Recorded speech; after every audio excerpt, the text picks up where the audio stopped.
2026 টি-20 বিশ্বকাপ শুরুর ঠিক 30 দিন আগে আইসিসির দরজায় বড় বিপদ। ভারতের মাটিতে বিশ্বকাপ, কিন্তু 5টি দেশের তারকা ক্রিকেটাররা ভারতে ঢুকতেই পারছেন না। কারণটা শুনলে চমকে যাবেন।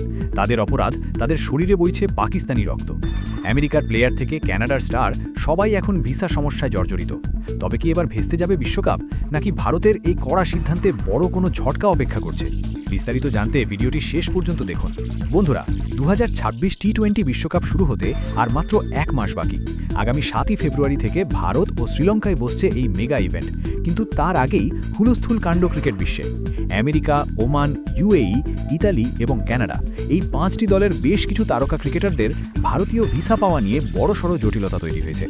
রিপোর্ট বলছে এই ক্রিকেটাররা পাকিস্তানি বংশোদ্ভূত বা তাদের কাছে পাকিস্তানের পাসপোর্ট রয়েছে।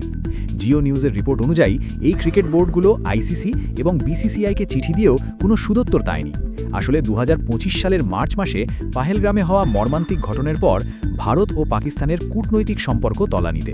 ভারত কড়া ব্যবস্থা হিসেবে পাকিস্তানের সাথে যোগাযোগ এবং ভিসা সার্ভিস প্রায় বন্ধ করে দিয়েছে। আর এর ফলেই অন্য দেশের হয়ে খেলা পাকিস্তানি অরিজিন প্লেয়াররাও এখন বিপাকে।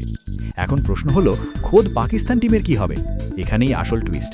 পাকিস্তান ক্রিকেট বোর্ড আগে থেকেই জানত ভারতের এই কড়া অবস্থানের কথা, তাই তারা বিসিসিআই-এর সাথে আগেই হাইব্রিড মডেল মেনে নিয়েছে। অর্থাৎ বাবর আজম, শাহিন আফ্রিদিরা ভারতের মাটিতে পাই রাখবেন না, তারা তাদের সব ম্যাচ খেলবেন শ্রীলঙ্কায়।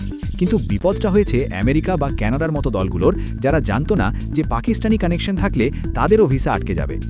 সেমিফাইনাল 3 ও 5 মার্চ আর ফাইনাল 8 মার্চ আহমেদাবাদ বা কলম্বোতে। কিন্তু যদি পাকিস্তান ফাইনালে ওঠে, তবে খেলা হবে শ্রীলঙ্কায়। এখন প্রশ্ন হলো, আইসিসি কি এই 5 দেশের জন্য ভারতের কাছে বিশেষ অনুরোধ করবে, নাকি ভিসা না পেয়ে এই প্লেয়ারদের ছাড়াই বিশ্বকাপ খেলতে হবে ওই দলগুলোকে? যদি ভারত অনড় থাকে, তবে কি বিশ্বকাপ বয়কটের ডাক দেবে এই দেশগুলো? উত্তর মিলবে আগামী 48 ঘন্টায়। আপনারা কি মনে করেন, ভারতের এই সিদ্ধান্ত কি সঠিক? কমেন্টে অবশ্যই জানান।